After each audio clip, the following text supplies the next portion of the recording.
ఆ భూమిలో తాతల నాటి నుంచి అన్న పెట్టిన భూమి కాదే. అయినా మీ మామకు యాక్సిడెంట్ అయినప్పుడే పైసలు అవసరం ఉంటే ఆ భూమిని నేను అమ్మలేదు. దసరా ఆ భూమి నేనెందుకు అమ్ముతానే? నువ్వెట్లా అనుకున్నావే నేను అమ్ముతానా అని? అమ్మా నువ్వు ఆగే, ఇవన్నీ కాదు కానీ అసలు నీకు ముచ్చట ఎవరు చెప్పి చెప్పే? ఎవరో చెప్తే నేనేం నమ్ముతా? ఈ పెద్దమ్మనే చెప్పింది. గదాన్ మాటలన్నీ నువ్వు గింత ఆగం చేస్తావా? అది అన్ని అబద్ధాలు చెప్తుంది. ఇల్లునంతా ఆగం చేసేది నువ్వు, ఆమె కాదు అబద్ధాలు ఆడేది. నువ్వు ఆడుతున్నావు అబద్ధాలు. ఒక్క నిమిషం అదే ఇప్పుడే చూపిస్తారా మీకు.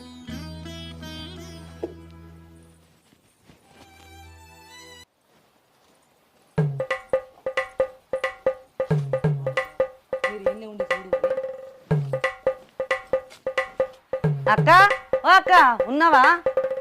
ఉన్నానే చెప్పు. నేనట భూమి అమ్ముతా అన్నానా?